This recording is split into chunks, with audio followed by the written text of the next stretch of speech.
전능하사 천지를 만드신 하나님 아버지를 내가 믿사오며 그 외아들 우리 주 예수 그리스도를 믿사오니 이는 성령으로 잉태하사 동정녀 마리아에게 나시고 본디오 빌라도에게 고난을 받으사 십자가에 못 박혀 죽으시고 장사한 지 사흘 만에 죽은 자 가운데에서 다시 살아나시며 하늘에 오르사 전능하신 하나님 우편에 앉아 계시다가 저리로서 산자와 죽은 자를 심판하러 오시리라.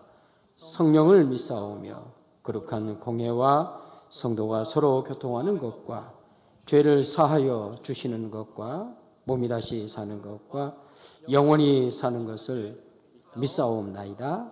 아멘. 찬송 337장 337장입니다.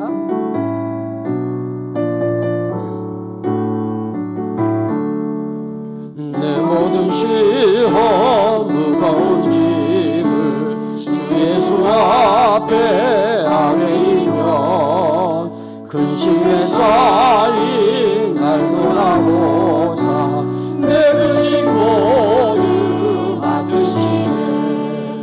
무거운 짐을 나 홀로 지고 견디다 못해 쓰러지네. 불쌍히 여겨 구원의 주님 은혜의 주님 오직 예수. 내 모든 괴로움 닥치는 환난 주 예수 앞에 아뢰이면 주께서 친히 날 위해 주사 넓으신 사랑 베푸시네. 무거운 짐을 나 홀로 지고 견디다 못해 쓰러질 때 불쌍히 여겨 구원의 주님 은혜의 주님 오직 예수. 마음이 점점 무거워질 때 주 예수 앞에 아뢰이면 주께서 친히 날 구해주사 내 대신 짐을 져주시네. 무거운 짐을 나 홀로 지고 견디다 못해 쓰러질 때 불쌍히 여겨 구원의 주님 은혜의 주님 오직 예수.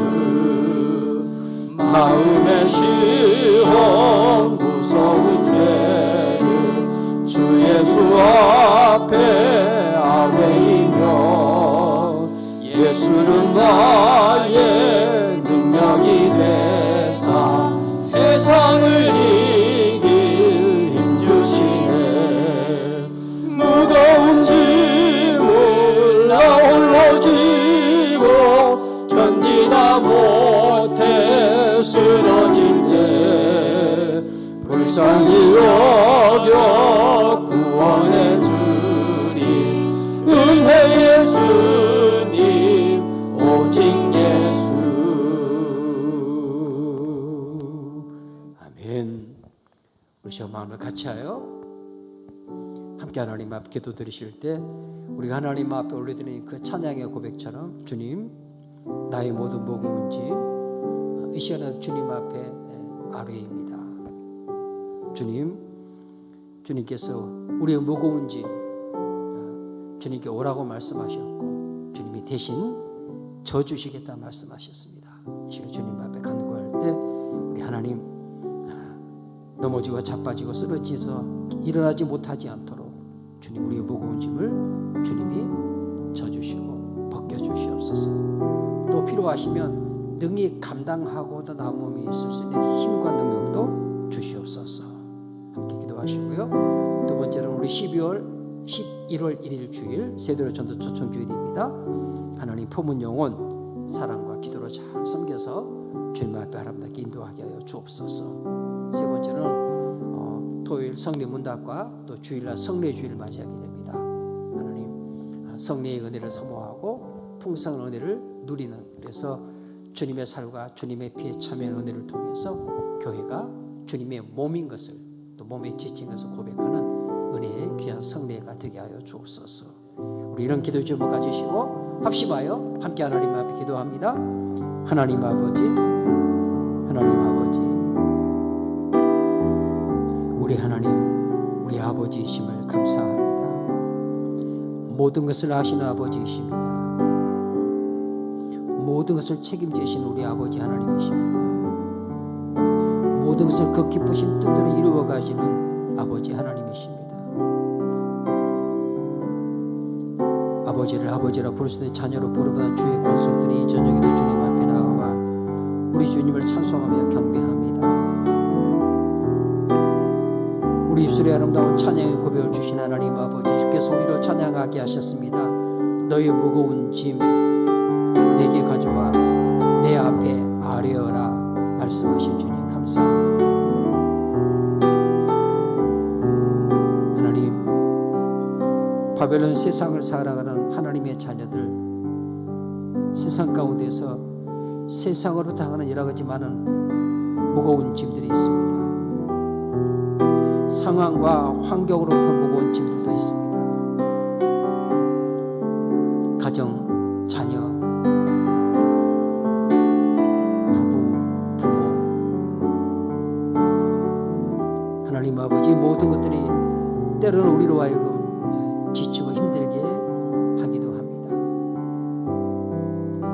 무엇보다도 우리의 영혼이 낙심하게 되어지는 것, 영적인 세임을 얻지 못하게 되어지는 것, 하나님의 성령으로 충만하게 되지 못하게 되어짐을 인하여 심령이 곤고해지는 것, 가난함에 이르게 되어지는 것, 핍절함에 이르게 되어지는 것, 하나님 그것까지도 주님 앞에 가지고 나옵니다. 주님,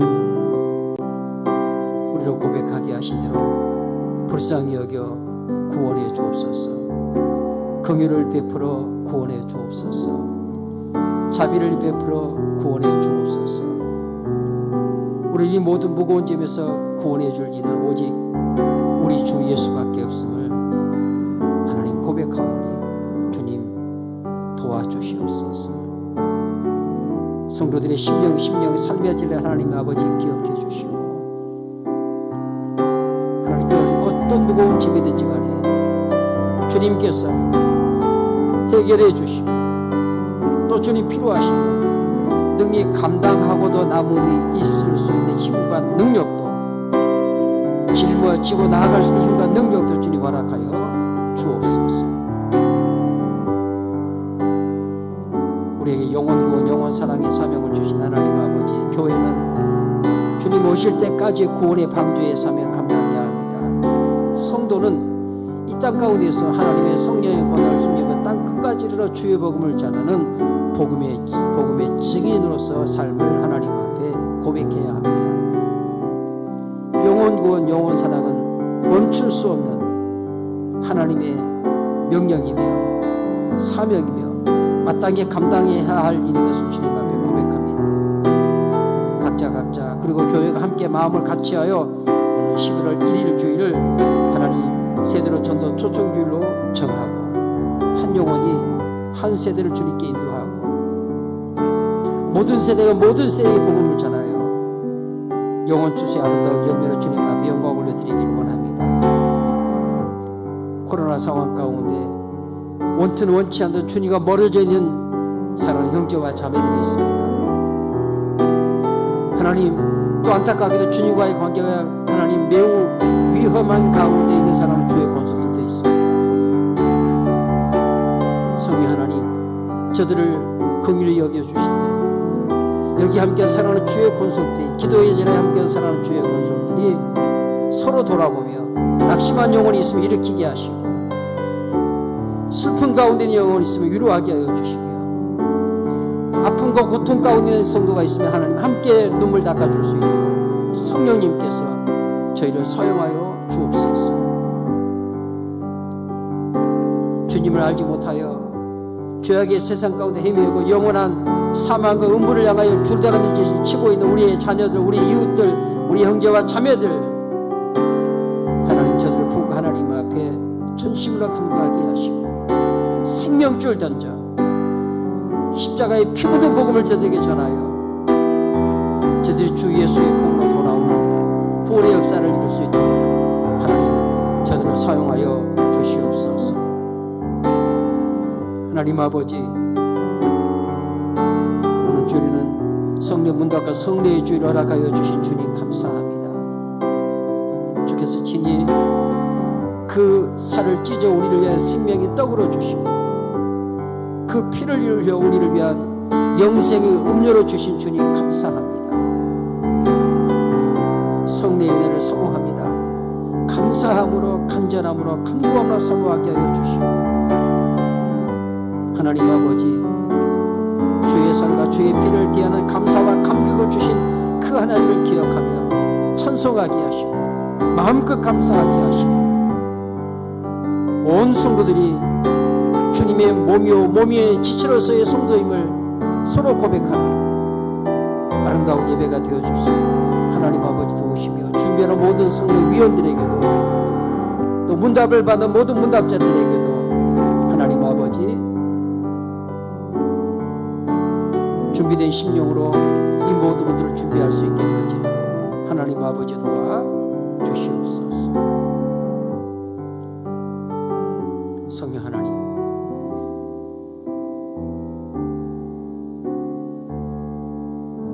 우리의 마음을 같이하여 기도하게 하셨사오니 들으시고 응답하여 주옵소서.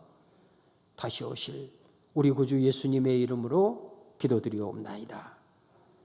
아멘. 아멘. 할렐루야. 우리 하나님의 말씀 오늘은 잠언 14장의 말씀이 되겠습니다. 잠언 14장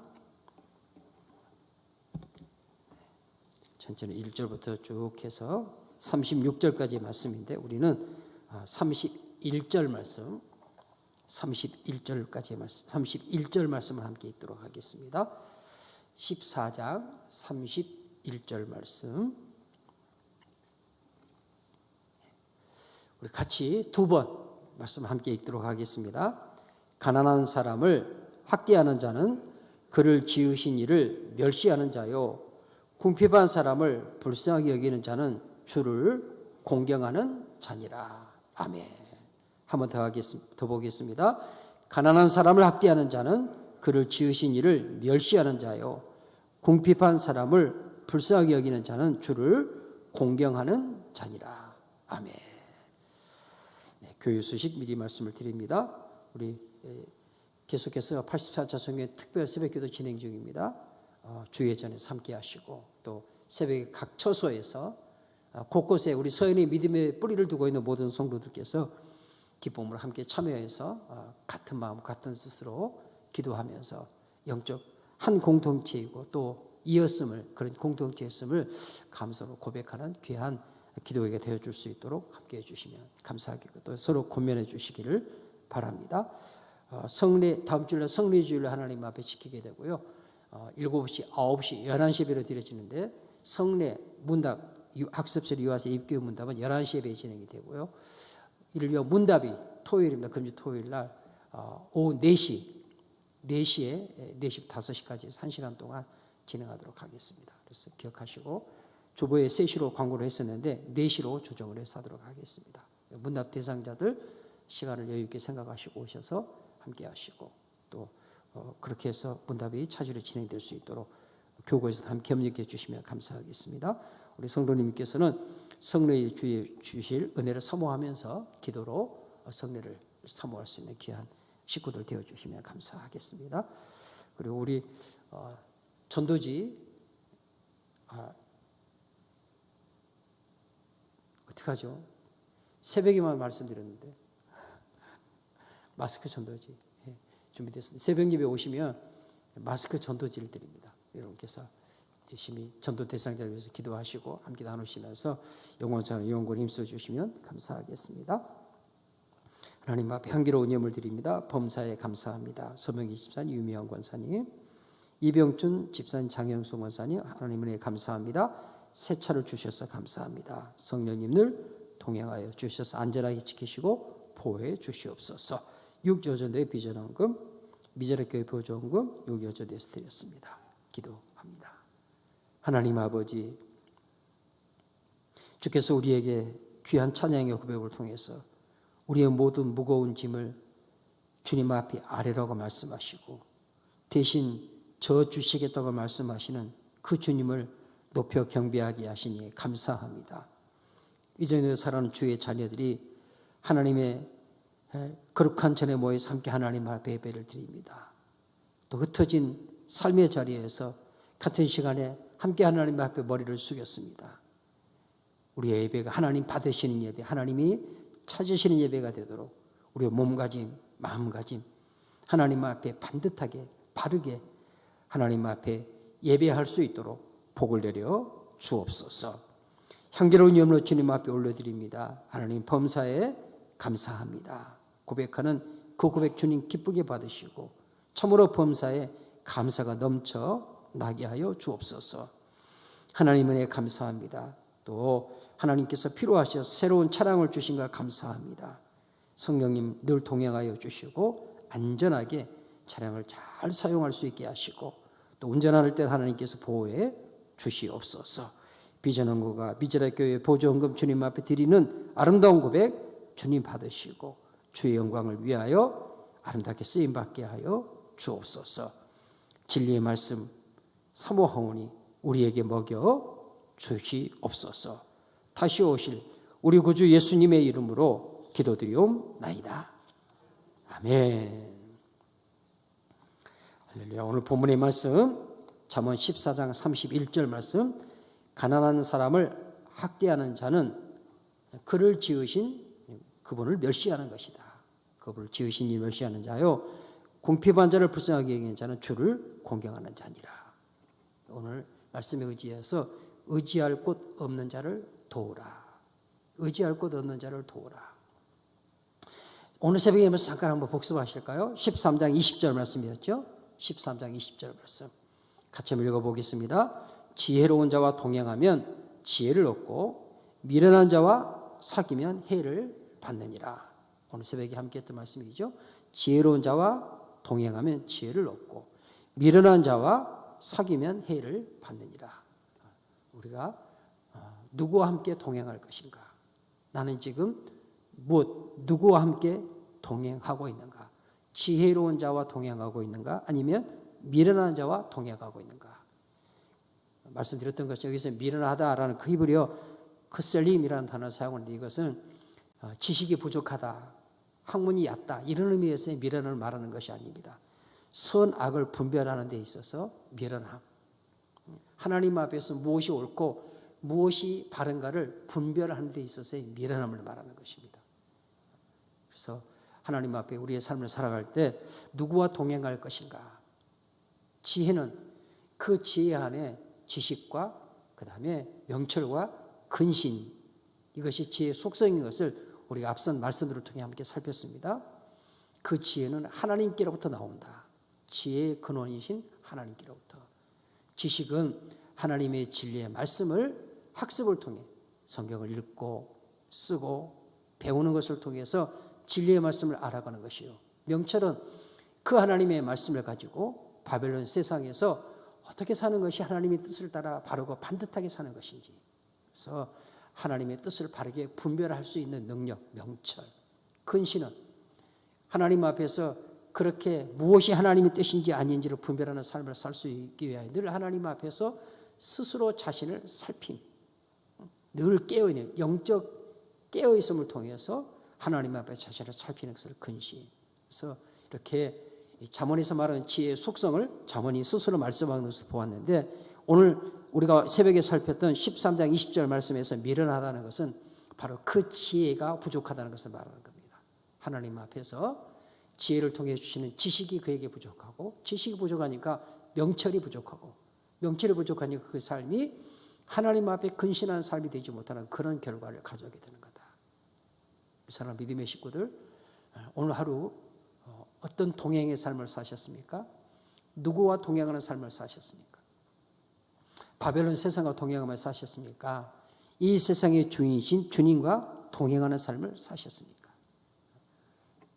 개인적으로도 그렇고 가정적으로도 교회적으로도 누구와 함께 동행하고 있느냐가 그 개인의, 그 가정의, 그 공동체의 운명을 결정하는 것이 될 수 있습니다. 그만큼 중요합니다. 우리 백년사 집회를 하면서 그 백년사의 책 제목이 백년 동행 천년 소망 이렇게 제목을 써놨었죠. 우리 교회 백년사 책 편집하면서요.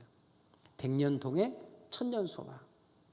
그것은 단 숫자라고 말하는 것이 아니라 지난 100년을 동행해 주신 하나님, 천년, 그것은 주님 오실 때까지 동행하여 주시옵소서. 그래서 백년사 책 제목을 그렇게 삼은 것이었습니다. 사랑하는 믿음의 식구들, 우리 주님은 언제든지 우리를 떠나지 아니하시고 우리와 늘 동행하시는, 우리에게 임마누엘, 내가 너희와 함께하겠다. 또 그 주님께서 우리에게 지상명령 하시면서 마지막 남겨주신 말씀도 내가 세상 끝날까지 너희와 함께하겠다. 동행을 약속하셨습니다. 주님은 주의 자녀들에게 동행을 약속했습니다. 그러나 우리가 그 주님의 그 동행의 약속을 믿고 그와 동행할 때에는 오늘 말씀 기록하죠. 지혜를 얻으며 지혜의 삶을 살게 될 것이지만 하나님 나라의 언약 백성이라 할지라도 그 동행의 약속을 믿고 그 주님과 동행하지 아니하면 그 삶은 미련하게 될 것이고 마침내는 해를 당하게 될 것이다 하는 말씀을 우리가 오늘 새벽에 말씀을 통해 함께 살폈습니다. 자, 오늘 14장의 말씀으로 오면 14장 쭉 말씀을 기록하는데 요절 말씀으로 14장 31절 말씀을 삼았는데 1장부터 1절부터 오늘 보면 14장 1절부터 19절까지의 말씀에서는 지혜로운 자는 여호와를 경외하며, 얼마나 반복되는 말씀이죠. 특별히 말씀드렸던 것처럼 10장부터 22장까지 말씀에서는 375개의 경구들, 격언들, 금언들이 잠언의 말씀이 단문 형식으로 한 절 혹은 두 절 이런 식으로 계속해서 말씀이 기록되어져 갑니다. 근데 그 기록되어져 가는 그 내용에 밑바탕으로 흐르고 있는 것은 크게 두 줄이라고 그랬죠. 9장의 말씀을 통해 살폈던 것처럼 악인의 삶을 살고 있는가, 의인의 삶을 살 것인가, 지혜의 초청을 받은 자로 살 것인가, 미련한 계집, 이방 계집, 음녀의 초청을 받아 살아갈 것인가. 그 두 줄기에 있습니다. 그리고 10장부터 22장까지 살피는 이런 375개의 격언들, 금언들, 잠언들은 바로 악인의 길을 걷는 자의 삶, 어떤 삶이 될 것인가, 의인의 길을 걷는 자의 어떤 삶이 될 것인가, 지혜의 초청을 받는 삶은 어떤 삶이 될 것이며 미련한 계집의 초청을 받는 삶 어떤 삶이 될 것인가를 계속해서 말씀합니다. 저는 개인적으로 계속 말씀을 좀 읽어가면서 이런 경고들을 계속 한 절 한 절마다 혹은 두 서너 절마다 계속 메시지들을 다양한 우리 생활 속에 있는 다양한 주제들을 다루는데 그런 주제들을 통해서 끊임없이 우리에게 하시는, 저 개인적으로 하시는 주님의 말씀을 통한 훈계, 가르침, 교훈, 그것은 무엇이냐면 그 말씀으로 끊임없이 나를 주님께서 교훈하시는 거죠. 끊임없이 채찍질하시는 겁니다. 너 지금 의의 길을 걷고 있느냐? 너 지금 지혜의 초청을 받아 지금 그 자리에 서 있느냐? 또 고백합니다. 목사라는 직분이 그것을 보장하지 않습니다. 목사니까 당연히 지혜를 따르는 삶을 살겠지? 당연히 그래야죠. 근데 당연히 그러지 않을 수 있다는 사실을 분명히 말합니다. 왜 그렇습니까? 사탄은, 그렇죠? 악한 영은 하나님의 자녀들, 언약의 백성들로 하여금 언약 백성의 삶을 살지 못하도록 유혹하는 데 있어서 구단이에요. 거꾸로 넘어뜨릴 때 구단입니다. 오죽했으면 그 마귀가 예수님을 다 시험하겠습니까? 예수님을. 우리 예수님이 성령이 이끌려 광야하게 시험을 받으셨지만 그 마귀가 하나님의 아들이신 예수님마저 시험했다면 하물며 저 같은 사람이야 뭐 말할 필요도 없는 것이죠. 말할 필요 없습니다. 항상 이 바벨론 세상 육체를 가지고 살아가는데 끊임없이 우리는 시험에 노출되어 있고 마귀의 유혹과 공격에 360도로 전방위적으로 노출되어 있다는 사실을 우리가 잊지 말아야 합니다. 그런 가운데서 우리가 어떻게 지혜를 따르는 삶을 살고 미련한 계집, 이방 여인, 음녀의 길을 따르지 않는 삶을 살아갈 것인가 그럴 때 그것은 순간순간 깨어있지는 안 되는 거다. 그래서 근신이죠. 근신하여 하나님 앞에 엎드리지만 안 되는 겁니다. 잠언 1장 7절 말씀, 여호와를 경외하는 것이 지식과 지혜의 근본이라고 그랬습니다. 그것을 제가 메시지 성경, 유진 피터슨의 메시지 성경을 말씀드렸죠. 하나님으로 시작하라. 그리고 하나님 앞에 엎드리라. 그렇게 풀어서 썼습니다. 하나님으로 시작하고 모든 일을 하나님으로부터 시작하고 모든 일을 행할 때마다 하나님 앞에 엎드려라. 경외라는 건 어떻게 쓴 거예요? 하나님 앞에 엎드리라는 거예요. 엎드리라. 한 번에 된 게 아니죠. 매 순간순간. 매 순간순간. 오늘 말씀 속에 역시 마찬가지 1장 19절까지 말씀을 기록해오면서 지혜로운 자는 여호와를 경외하며 정직한 삶을 살아서 그의 가정이 흥왕하지만 어리석은 자, 미련한 자는 여호와를 경멸하며 불의한 삶을 살아 자신도 가정도 공동체도 망하게 만든다. 이러한 내용들을 19절까지의 말씀을 통해 쭉 격언들을 통해 가르치고 또 20절 35절까지의 말씀에서는 여호와를 경외하며 신뢰하는 자에게는 하나님께서 견고한 피난처가 되어주신다. 그 자신뿐만 아니라 그의 자녀손들까지. 그러면서 이처럼 하나님을 의뢰하며 선을 도모하는 자에게 인자와 진리가 있으나 악을 도모하는 자에게는 실족과 혼란이 기다리고 있다는 사실을 말씀해 주는 것 함께 보게 되었습니다. 여러분 오늘 14장 1절과 2절 말씀을 같이 한번 보겠습니다. 1절과 2절 말씀입니다. 같이 한번 읽습니다. 다 같이 시작. 지혜로운 여인은 자기 집을 세우되 미련한 여인은 자기 손으로 그것을 허느니라. 2절 정직하게 행하는 자는 여호와를 경외하여도 패역하게 행하는 자는 여호와를 경멸하느니라. 아멘. 거기 말씀에 대조가 되죠. 한 절 안에 대조됩니다. 1절에 지혜로운 여인, 미련한 여인. 2절 말씀에서도 정직하게 행하는 자, 패역하게 행하는 자. 그러면서 지혜로운 여인은 자기 집을 세우되 미련한 여인은 자기 손으로 그 집, 자기의 집을 허느니라 말씀합니다. 정직하게 행하는 자는 여호와를 경외하여도 패역하게 행하는 자는 여호와를 경멸하느니라. 히브리어 어순을 따라서 보면은 이렇게 말씀이 기록되어 있습니다. 여호와를 경외하는 자는 정직하게 행하게 되어 있고 여호와를 경멸하는 자는 패역하게 하게 되어 있다. 하나님 앞에서의 태도죠. 하나님 앞에서. 또 말씀드립니다. 잠언의 말씀은 언약 백성인 하나님의 자녀들에게 주신 말씀이에요. 하나님과 상관없는 이방 백성들에게 주신 말씀이 아니라 하나님의 자녀들, 여기 예배의 자리에 함께한 우리 온라인에 함께하고 있는 사랑하는 식구들에게 우리 하나님의 자녀들에게 주신 주님의 말씀인데 주님 말씀하시는 거죠. 네가 하나님 앞에서 하나님 여호와를 경외할 때 너의 삶이 그 하나님을 경외함으로 정직한 길을 걷게 될 것이고 네가 네 하나님 여호와를 존중히 여길 때 너의 삶이 하나님을 존중히 여기는 삶이 될 것이며 네가 비록 하나님의 자녀라 할지라도 하나님을 경멸히 여기며 하나님을 존중히 여기지 아니하면 하나님께서 그를 패역한 길로 멸하는 길로 하나님께서 그의 삶을 살게 되고야 말 것이다 하는 것을 말씀해 주고 있는 것입니다. 잠언 기자는 재앙은 죄인을 따르고 선한 보응은 의인에게 이르느니라. 13장 21절 말씀에서 우리가 말씀 살펴야 되는데 21절에 가면 재앙은 죄인을 따르고 선한 보응은 의인에게 이르느니라. 누가 의인입니까? 여호와를 경외하는 자입니다. 누가 지혜로운 자입니까? 여호와를 경외하는 자입니다. 그런 자에게는 선한 보응이 있게 되어질 것이고 죄인은 여호와를 경외히 여기는 자는 재앙이 이르게 될 것이다 하는 말씀을 우리가 말씀을 통해 함께 살필 수 있었습니다. 여러분 말씀을 통해 보는 것처럼 그들이 하나님 앞에서 이런 패역한 길을 걷게 되는 것은 말씀의 딱 한 구절이죠. 여호와를 경멸해야 하기 때문이다. 2절 하반절 말씀에서 기록하고 있는 말씀입니다. 미련함으로 옳은 선택을 하지 못하고 계속해서 하나님을 떠나 자기 멋대로 살며 죄를 범하는 것은 하나님 여호와의 말씀을 그들이 경멸하게 있고 그 하나님의 말씀을 즐거이 순종하는 것을 그들이 거절한 결과들이다 라는 것을 말씀하는 것입니다.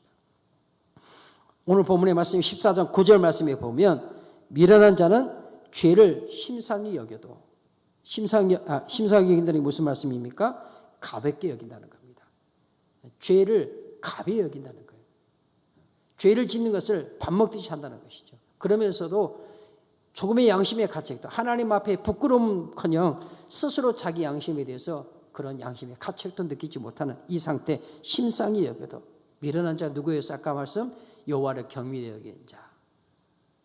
하나님을 경외함으로 나오는 그 지혜가 그 속에 없는 자죠. 없는 자입니다. 이런 자는 미련한 자, 그는 죄를 가벼이 여겨도 대수롭지 않게 여겨도 정직한 자 중에는 정직한 누구예요? 여호와를 경외하는 자. 그 하나님의 말씀 앞에 엎드리는 자. 이런 자는 그런 자에게 하나님께서 은혜가 있느니라. 거기 말씀 속에 미련한 자라는 그 말은 히브리 에빌림이라는 단어를 사용하고 있는데 이거 역시 마찬가지입니다. 단순히 부족하다, 무엇이 모자라다 이런 상태를 말하고 있는 것이 아니라 하나님 앞에서 그가 하나님의 약속의 말씀에 대하여 바르게 깨어있지 못한, 바르게 분별하지 못한 이런 것을 의미하는 단어로 쓰여지고 있는 걸 보게 되어집니다.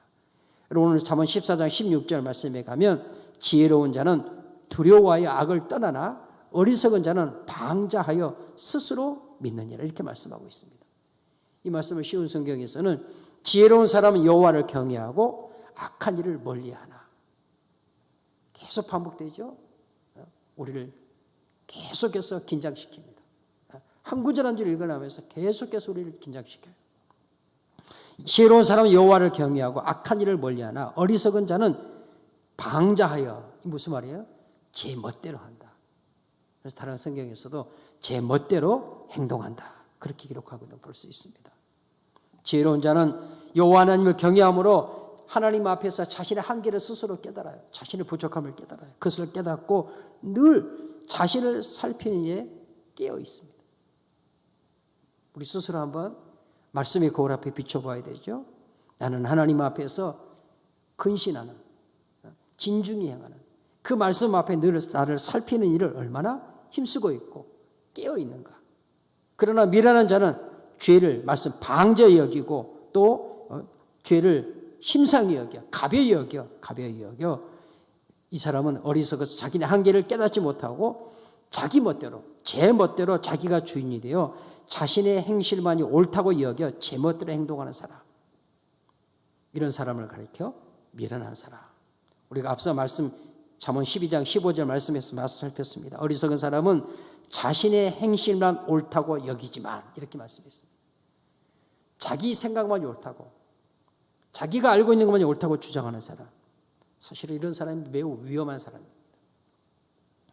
그러나 여호와를 경외하는 자는 하나님의 진리의 말씀 앞에서 자신의 한계를 깨닫고 자신의 부족함을 깨닫고 하나님의 지혜의 말씀으로 가르침 받기를, 하나님의 지혜의 말씀으로 교훈 받기를, 하나님의 지혜의 말씀으로 책망받기를 즐거워하는 것입니다. 미련한 자는 하나님의 교훈으로 책망하는 걸 듣지 않죠. 왜? 자기가 옳다고 여기기 때문입니다. 믿음의 선진들, 믿음의 어른들, 믿음의 스승들을 통해 주어지는 그런 교훈과 책망들을 들으려 하지 않습니다. 왜냐하면 자기 생각만 옳다고 생각하고 있기 때문입니다. 내가 하는 것이 맞다고 생각하기 때문입니다. 그것은 하나님 앞에서 스스로 얼마나 연약한 자인가를 깨닫지 못한 어리석은 모습이요, 자신의 한계를 인정하지 않는 그 안에는 교만함이 것입니다. 그리고 더 나아가서는 그렇게 큰 소리 치는 사람일수록 공허한 경우가 많습니다. 속이 비어있는 경우가 많아요. 큰 소리 치는 사람일수록. 여러분, 이렇게 작은 미물, 가령 멍멍이를 생각해 보십시오. 불독은요, 누가 자기를 이렇게 공격한다든지 또 혹은 뭐 지나게 이렇게 하면 그냥 들어서 이렇게 말해도 끝입니다. 도망가요. 근데 동네 길거리 지나 강아지도 어떻습니까? 그냥 막 짖어대기 시작합니다. 다 표현하지 못하죠. 상상이 되시죠? 여러분, 어리석은 사람은 그 마음에 있는 공허함, 그것을 헛된 큰 소리로, 헛된 큰 기침, 헛기침으로 자기의 존재를 과시하려고 하는 겁니다. 내 말이 맞아. 나만 따라와. 큰 소리 치는 거죠. 그것은 자기 속이 비었다는 것은 자기 스스로의 그 불안함을 자기가 스스로 시인하는 것이고, 그렇기 때문에 오히려 더욱더 자기 자신을 이렇게 집착하고 그런 자신을 내려놓지 못하는 것이 미련한 자의 모습, 악한 자의 모습이라는 것을 말씀을 통해 계속 교훈해 주고 있는 것입니다. 그래서 성경 말씀 속에서 16절 하반절에 그랬잖아요. 방자하여 스스로 믿느니라. 그 말씀은 제 멋대로 날뛴다 이 말입니다. 이건 뭘 표현하는 거예요? 동물적인 본성대로 행동한다 그런 말입니다. 자신을 제어하지 못하고 자신 안에서 흘러나오는 본능과 자신의 감정과 방향을 따라 산다는 것입니다. 자기 감정이 이끄는 대로 그걸 조절하지 못하고. 그래서 17절과 29절 오늘 본문에 17절과 29절 말씀에 가면 이렇게 말씀 기록합니다. 노하기를 속히 하는 자는 어리석은 일을 행하고 그 마음이 공허하고 그 마음에 있는 그 조급함 이것들을 해결하지 못하는 그 사람은 말씀을 통해 보면 노하기를 속히 하고 속히 하는 자는 어리석은 일을 행하고 악한 계획을 꾀하는 자는 미움을 받느니라. 18절 말씀에서 어리석은 자는 어리석음으로 기업을 삼아도 슬기로운 자는 지식으로 면류관을 삼느니라 라고 말씀하는 말씀 보게 되어집니다. 29절 말씀을 기록하죠. 노하기를 더디하는 자는 크게 명철하여도 마음이 조급한 자는 어리석음을 나타내느니라. 왜 마음이 조급해요? 공허하거든요. 확신이 없어요. 나만 따라와 그랬는데 사실은 속에는 불안한 겁니다. 스스로 자신의 확신이 없어요. 그러니까 어떻게 되어져요? 그 결과는 어리석음으로 나타날 수밖에 없다. 그 한계가 고스란히 드러날 수밖에 없다는 말씀에 가르칩니다. 특별히 말씀 속에 기록하고 있는 것, 여러분 그 속이 공허한 사람일수록 이 화를, 그래서 말씀에서 기록한 것처럼 그들이 하나님 앞에 자신의 한계를 깨닫지 아니하고 방자에 향하는 자들은 자기 안에 있는 그 불안과 공허를 다른 사람을 향하여 분노로 표출시키기도 합니다. 분노는 자기 안에 불을 품고 있는 거예요. 불화자죠. 자기 몸 안에 자기 죄로 인한 그 마음에 있는 그 불이어서 그 불이 자기를 태우고 자기만 태우는 것이 아니라 다른 사람을 향하여 할것이도 그 분노를 쏟아넣는 겁니다. 그 감정을 다스리지 못하고 그 감정을 스스로 이기지 못하고 그것을 다른 사람에게 쏟아놓는 거예요. 가정에서 그럴 수 있죠. 아내보다는 남편이 아내에게 더 많이 쏟아놓지 않나. 저를 보니까. 여러분은 어떠십니까? 여러분의 삶 속에서 다른 사람에게 여러분 안에 있는 화를 쏟아놓는 사람입니까? 아니면 그것을 잘 조절하여서 지혜롭게 행하는 하나님의 자녀의 삶을 살아가고 있는 자입니까? 하나님은 이렇게 말씀 보시는 것처럼 하나님 앞에 스스로 방자한 자, 하나님의 말씀을 가벼이 여기는 자, 그러면 제멋대로 행하는 이런 자들의 삶이 어떠한 삶이 될 것인가를 분명히 말씀을 통해 가르치십니다. 그들은 이 모든 것들이 다 죄를 가벼이 심상히 여기기 때문이다. 죄를 가벼이 여기기 때문에 대수롭지 않는 걸 생각하기 때문에. 그런데 반면에 우리 하나님은 어떤 분이십니까? 하나님은 죄를 가벼이 여기시는 것이 아니라 매우 중히 여기십니다. 왜 그렇습니까? 그 죄는 곧 생명과 직결되기 때문에 그렇습니다. 죄의 삭은 사망이거든요. 그렇기 때문에 하나님께서 이 죄의 문제를 해결하기 위해서 독생자 예수 그리스도를 우리에게 보내시고 우리 주님 오셔서 우리에게 회개의 복음을 선포하신 것입니다. 회개하고 주께로 돌아오라고. 그리고 주님 자신이 친히 속죄의 제물이 되셔서 십자가에서 죽으신 것입니다. 뭐 때문입니까? 죄의 문제를 해결하기 위해서입니다. 어리석은 자는 죄를 가벼이 심상히 여기지만 하나님은 우리의 작은 죄 하나까지라도 매우 중히 여기십니다. 중하게 보시죠. 왜냐하면 그것이 우리를 어리석음으로 이끌어가고 마침내는 영원한 사망으로 이끌어가는 것이 되기 때문에 그렇습니다. 그 문제를 해결할 길은 하나님께서 보내신 그 아들 예수 그리스도의 십자가 보혈의 피밖에 없는 줄을 믿습니다. 여러분 오늘 본문 14장 19절 21절 말씀을 같이 한번 읽어보도록 하겠습니다. 14장 19절 21절 말씀 같이 읽겠습니다. 시작. 악인은 선인 앞에 엎드리고 불의한 자는 의인의 문에 엎드리느니라. 가난한 자는 이웃에게 미움을 받게 되나 부유한 자는 친구가 많으니라. 이웃을 없인 여기는 자는 죄를 범하는 자요 빈곤한 자를 불쌍하게 여기는 자는 복이 있는 자니라. 아멘. 하나님께서 자연계에 두신 분명한 법칙이 있죠.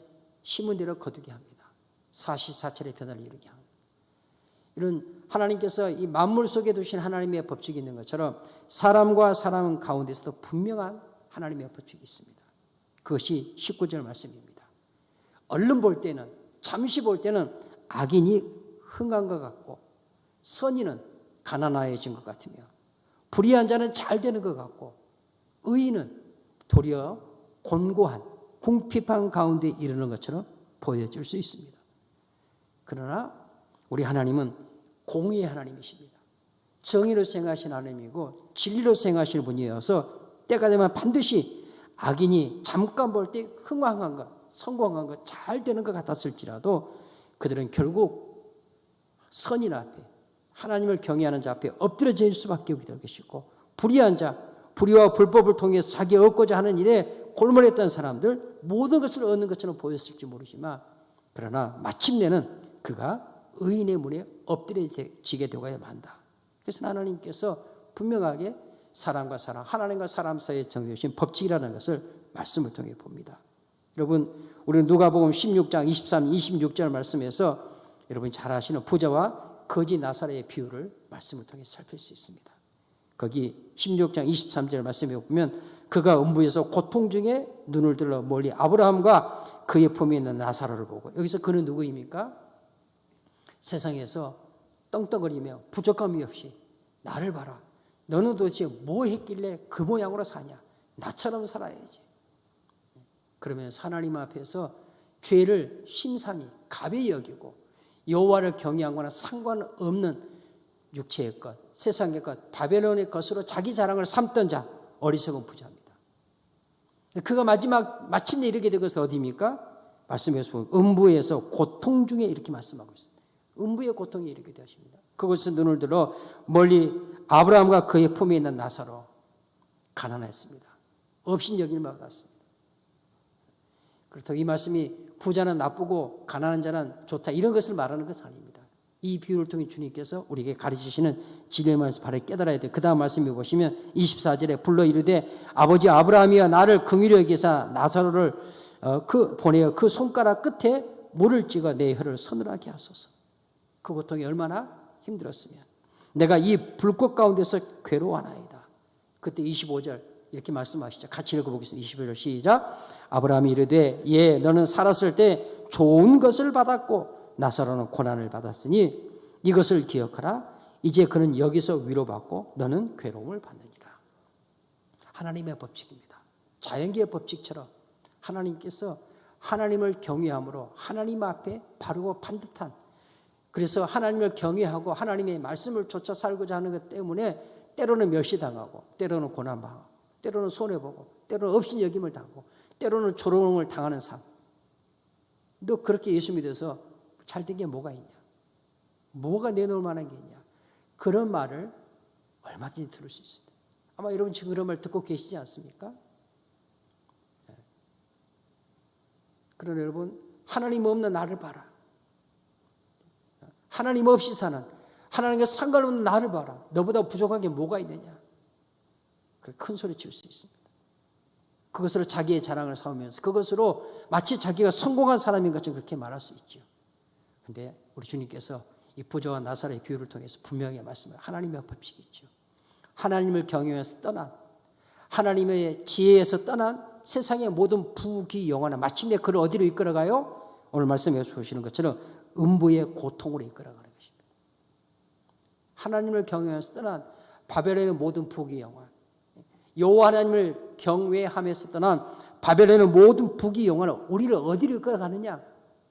달콤한, 꿀같이 달콤한 것들 우리를 이끌어가는 것은 결국은 음부의 고통이다. 그러나 하나님을 경외함으로 여호와 하나님의 말씀을 쫓아 즐거이 순종을 하나님 앞에 먼저 자기를 초소 복종시키면서 내 하나님 앞에서 하나님의 자녀로 어떻게 합당한 삶, 하나님 앞에 살아갈 수 있을까? 복음을 위해 십자가 들고 살 수 있을까? 그러다 보니까 손해보고, 그러다 보니까 무시당하고, 그러다 보니까 가난해지기도 하고, 그러다 보니까 병들기도 하고, 세상이 그를 향하여서 너희 하나님이 어디 있느냐라고 물을 때 눈물을 삼켜야 되는 그런 삶을 살았다 할지라도 주님의 분명한 법칙이 있습니다. 그렇게 여호와를 경외하고 그 지혜의 말씀을 따라 살아간 그는 말씀에 기록하죠. 나사로는 고난을 받았으니 이제 이것을 기억하라. 이제 그는 여기서 위로받고 너는 괴로움을 받느니라. 26절 그뿐 아니라 너와 우리 사이에 큰 구렁이 놓여 있어 여기서 너희 건너가고자 하되 갈 수 없고 거기서 우리에게 건너올 수도 없게 하였느니라 말씀하십니다. 우리 사랑하는 믿음의 식구들, 하나님 앞에 반듯한 하나님이 정해놓으신 이 영적 추수의 법칙이 있다는 사실을 기억하시길 바랍니다. 그러면서 20절, 21절에서 말씀하는 거죠. 가난한 자는 이웃에게도 미움을 받게 되나. 세상의 원리는 그렇죠. 그러나 부자는 어때요? 친구가 많으니라. 탕자의 비유를 통해 보는 것처럼 주머니에 돈이 있을 때는 친구가 많이 몰려들었는데 주머니에 돈 떨어지니까 아무도 그를 돌봐주지 않는 것입니다. 완전 거지가 되는 거죠. 이 세상에서도 우리도 모두가 육체를 가지고 살아 우리의 삶의 현장에 우리가 지금 겪고 있는 건 아닙니까? 아니, 나도 어쩌면 그런 사람 중에 한 사람일 수도 있는 거지. 그래서 말씀해 오는 것처럼 가난한 자는 없인 여기고 무시하고 그를 멸시하고 반면에 있어 보이고 부유한 자에 대해서는 친구가 되고 싶고 그 곁에 있고 싶어지고 그와 함께하고 싶어하는 이것이 바벨론 세상에서 있어진 일상의 삶의 모습입니다. 21절 말씀에서 이웃을 없인 여기는 자 주님 말씀하십니다. 있고 없음, 높고 낮음, 배우에 보여주지 못한 이런 것들로 이웃을 없이는 여기는 자는 죄를 범하는 자요. 반면에 빈궁한 자를 불쌍하게 여기는 자는 복이 있는 자니라 라고 말씀해 주고 있습니다. 그래서 오늘 요절 말씀으로 사온 31절 말씀에서 이렇게 말씀하는 거죠. 다시 한번 또 읽어보겠습니다. 가난한 사람을 학대하는 자는 그를 지으신 이를 멸시하는 자요. 궁핍한 사람을 불쌍하게 여기는 자는 주를 공경하는 자니라. 여러분, 가난한 사람을 학대하는 자는 그를 지으신 가난한 이를 지으신 이도 여호와 하나님이시요 소위 부유한 이를 지으신 이도 여호와 하나님이십니다. 그 신분이 세상적으로 존귀하다 일컬음을 얻는 그도 하나님이 지으신 자요. 혹시는 그런 존귀함에 이르지 아니한 자도 하나님이 지으시는 자라는 것을 말씀하면서 가난한 사람을 학대하는 자는 그를 지으신 하나님을 멸시하는 자다. 궁핍한 사람, 그런 사람을 불쌍하게 여기는 자는 주를 공경하는 자니라. 여러분 생각나는 메시지가 있습니까? 성경 사건이 머리에 떠오르십니까? 마태복음 25장 40절 46절 말씀에 가면 주님께서 마태복음 25장은 마태의 종말론이거든요. 마태의 종말론. 그 바로 앞에 달란트 비유가 나옵니다. 2달란트, 5달란트, 2달란트, 1달란트, 달란트 비유가 나옵니다. 그 달란트 비유에 이어서 바로 등장하는 이야기가 40절 말씀에 가면 임금이 대답하여 이르되 내가 진실로 너희에게 이르노니 여기 내 형제 중에 지극히 작은 자 하나에게 한 것이 곧 내게 한 것이니라.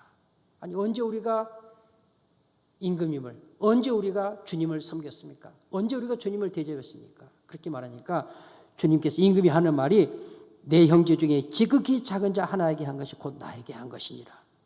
그러면서 41절 또 왼편에 있는 자들에게 저주를 받을 자들아 나를 떠나 마귀와 그의 사자들을 위하여 예비한 영영한 불에 들어가라. 내가 줄일 때 너희가 먹을 것을 주지 아니하였고 목마를 때 마시게 하지 아니하였고 나그네 되었을 때 영접하지 아니하였고 헐벗었을 때 옷을 입히지 아니하였고 병들었을 때 옥에 갇혔을 때 돌아보지 아니하였느니라 하시니 그때 44절 그들 대답하여 주여 우리가 어느 때에 주께서 줄이신 것이나 목마른 것이거나 나그네 되신 것이나 헐벗으신 것 병든 것이나 옥에 갇히시는 것을 보고 공양하지 아니하더이까. 45절 같이 읽어보실까요? 이에 임금이 대답하여 이르시되 내가 진실로 너희에게 이르노니 이 지극히 작은 자 하나에게 하지 아니한 것이 곧 내게 하지 아니한 것이니라. 지극히 작은 자 하나에게 한 것이 곧 내게 한 것이요 지극히 작은 자 하나에게 하지 아니한 것이 곧 내게 하지 아니한 것이다. 마태의 종말론이 달란트의 비유에 이어서 바로 등장하는 이 이야기는 무엇을 말하는 것입니까? 5달란트 남기는 거 중요합니다. 2달란트 남기는 게 중요하죠. 주인의 뜻 받들어서 그 달란트를 통해서 갑절로 남기는 것 칭찬했습니다. 잘하다 착하고 충성되는 자가 내 주인의 즐거움에 참여할지어다. 1달란트 받은 자에게 뭐라 그랬습니까? 약하고 게으른 자가 그러면서 슬피 울며 이를 갈미 있으리라 그랬습니다. 하나님 앞에서 그렇게 충성되게 5달러를 받은 자처럼 2달러를 받은 자처럼 열심히 주인이 칭찬하는 대로 잘해서 충성된 종아, 그렇게 일컬을 얻은 그의 삶은 그 다음 말씀이죠. 내 주인의 즐거움에 참여할지어다. 그 주인의 즐거움이 뭐예요? 이어지는 비유의 말씀. 지극히 작은 자에게 그 주님의 사랑을, 주의 진리의 말씀을 따라 지극히 작은 자 하나를 대접하고 섬기는 삶을 사는 것. 주님이 기대하는 충성된 주의 종들의 삶입니다. 반면에 어떤 이들은 말씀을 통해 보시는 것처럼 하나님께서 그에게 주신 그 것들을 가지고 자기에게 주신 그 지극히 작은 형제 하나를 돌아보지 아니하는 것. 여러분, 그 결과는 확연하게 걸려지죠. 하나는 영영한 불에 들어가게 되어지고 하나는 영생에 들어가게 되어진다 말씀하고 있습니다. 영영한 불과 영생으로 갈리는 것입니다. 우리 주님께서 이 많은 달란트의 비유를 통해서 우리 주님의 말씀을 잘 깨닫고 오늘 14장 31절 말씀 앞에 우리를 세울 수 있게 되기를 바랍니다. 지혜로운 자의 재물은 그의 면류관이 됩니다. 하나님을 경외함으로 하나님께서 그에게 맡겨진 재물을 가진 자는 그 재물이 그의 면류관이 되죠. 왜? 그거 가지고 가난한 사람, 여호와를 경외하며 가난한 사람의 은혜를 베풀면 그 사람은 지혜로운 자요 복 있는 자라고 말씀하고 있습니다. 세상은 말씀을 통해 보셨더니 언제든지 부유한 자들을 환영하고 가난한 자들을 멸시합니다. 그러나 하나님을 경외하는 언약의 자녀들은 가난한 자들도 하나님이 지으셨다는 사실을 잊지 않습니다. 우리가 볼 때 세상적으로 육신적으로 여러 가지 많은 연약한 가운데 있는 그들도 하나님이 지으셨다는 사실을 잊지 않기 때문에 그는 그들을 존중히 여기는 그에게 주어진 그것을 가지고 기꺼이 하나님 나라를 고백하는 삶을 그에게 살아가야 되는 것입니다. 가난한 자는 결코 무시의 대상이 아니라 섬김과 돌봄, 함께 하나님의 나라를 향해 가야 할 하나님 나라의 동역자요, 동지대라는 사실을 기억할 수 있어야 될 것입니다. 그것을 위해서 하나님께서 명예를 맡기기도 하시고 그것을 위해서 지식을 더하기도 하시고 그것을 위해서 하나님께서 물질을 맡기기도 하시는 것입니다. 하나님께서 우리에게 무엇을 맡기셨든지 간에 이 땅에서 우리에게 주어진 그것은 나만을 위해 사용하도록 하나님 주신 것이 아니라 그것 가지고 하나님 나라 언약 백성의 지혜로운 삶을 살아가고 하나님 나라 언약 백성의 지혜로운 삶은 무엇입니까? 그것으로 형제를 지극히 작은 소자 하나를 그 형제를 돌아보며 섬기는 삶을 사는 것. 그래서 하나님과 이웃에게 칭찬이 되는 삶을 살아가는 그 삶이 그 삶 자체가 이미 복이요. 그런 자에게 약속된 것이 무엇이었어요? 영생에 들어가리라 라고 말씀하고 계십니다. 그래서 사랑하는 믿음의 식구들 오늘 잠언의 말씀에 의지할 때 또 마태복음 주님이 주신 말씀에 의지할 때 영영한 불에 들어갈 자 누구이며 영생에 들어갈 자 누구입니까? 영생은 예수 그리스도로 말미암습니다. 예수 그리스도로 말미암은 그 영생을 소유한 자로서 이 땅에서 마치 영원한 불에 들어갈 처럼 살 자가 있는가 하면 정말로 그 영생의 즐거움을 누리며 살 자가 있다는 것이죠. 여호와를 경외함으로 그에게 주어진 달란트로 세상이 멸시하여 눈여겨주지 않는 지극히 작은 자를 잊지 않는 섬김의 삶을 향한 자가 영생에 들어갈 자요. 영생을 누리는 자의 삶이라는 것을 우리가 분명하게 말씀해 주고 있습니다. 부자가 가난한 자를 압제하고 상전이 하인을 향하여서 소위 말하는 이 갑질 논란을 하는 것은 어제 오늘 이야기예요. 성경에서도 이런 갑질 이야기가 얼마나 많이 등장합니까? 하나님 나라 언약 백성은 이 바벨론 세상에서 바벨론의 성공 방식을 따라 사는 것을 목표로 하지 않습니다. 그 바벨론의 성공 방식은 무엇입니까? 너만 생각해. 네가 하고 싶은 대로 해. 네가 주인이야. 네 마음대로 해. 죄를 심상히 여기죠. 가벼이 여깁니다. 하나님을 경외하는 것을 생각하지 않습니다. 하나님의 말씀을 멸시합니다. 어떻게 하든지 나만 잘 되는 것. 이게 뭐예요? 바벨론의 성공 방식. 하나님을 경외하지 않는 바벨론의 성공 방식. 어떻게든 너만 잘 되면 돼. 어떻게 나만 잘 되면 돼. 우리만 잘 되면 돼. 그러나 하나님 나라의 삶의 방식은 결코 그렇지 않습니다. 오늘 요절로 삼아 31절 말씀에서 보는 것처럼 그렇게 자기만 생각하고 가난한 자를 멸시하는 자는 그를 지으신 이를 멸시하는 것이라고 말씀하고 있고, 궁핍한 사람을 불쌍하게 여기는 그 사람이 바로 주를 공경하는 거예요. 여러분, 윤리와 도덕을 이야기하는 게 아니에요.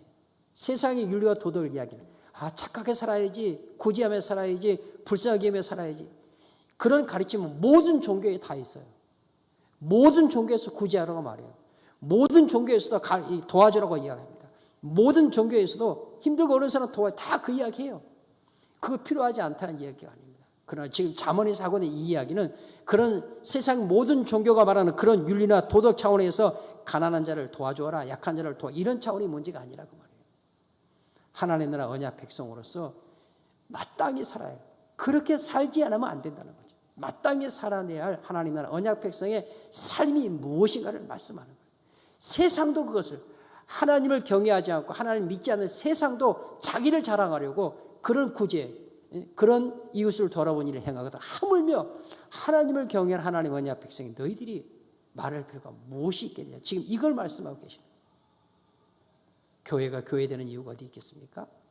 신자가 신자되는 이유가 어디 있겠습니까? 하나님 나라의 자녀가 하나님의 자녀가 되는 것이 어디 있겠습니까? 하나님 나라의 원리는 바벨론의 원리와 완전히 다릅니다. 말씀을 통해 보셨던 것처럼 가난한 사람, 궁핍한 사람을 불쌍하게 여기는 것, 지극히 작은 자 하나에게 한 것이 곧 내게 한 것이다.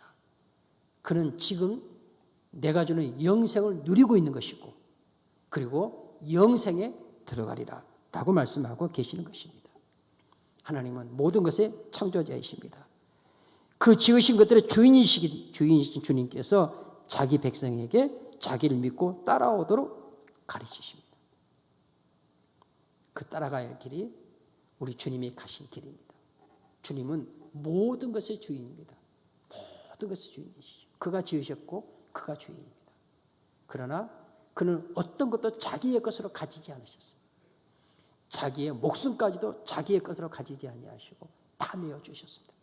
거기가 어디입니까? 십자가입니다. 사랑하는 믿음의 식구들, 하나님 앞에서 의지할 곳 없는 것을 도우셨던,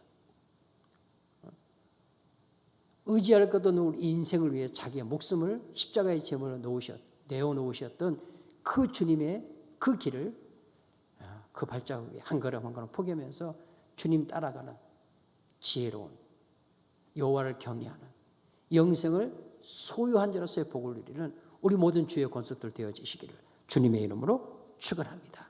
거기에 부활의 영광이 있음을 믿으시기를 주님의 이름으로 간절히 바랍니다. 말씀을 주신 주님 감사합니다.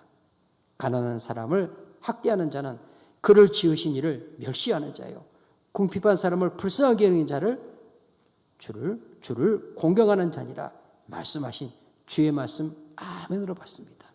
하나님 나라 언약 백성으로 말씀을 기억하며 영생에 들어가는, 영생을 누리는 복 있는 모든 주의 권소들 되게 하여 주옵소서. 주 예수님의 이름으로 기도드리옵나이다.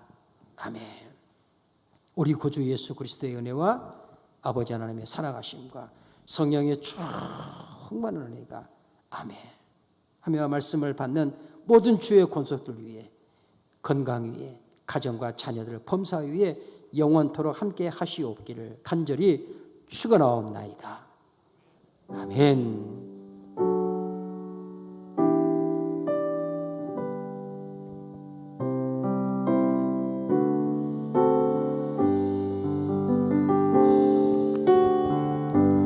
약할 때 강함 되시네 나의 보배가 되신 주 나의 모든 것 주 안에 있는 보물을 나는 포기할 수 없네. 주 안에 모든 것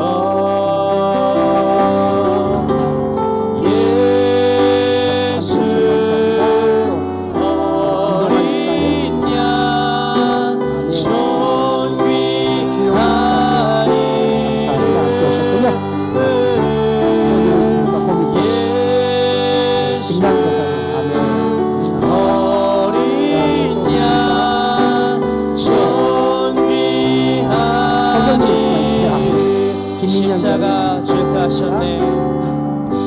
많이 십자가 죄사하셨네.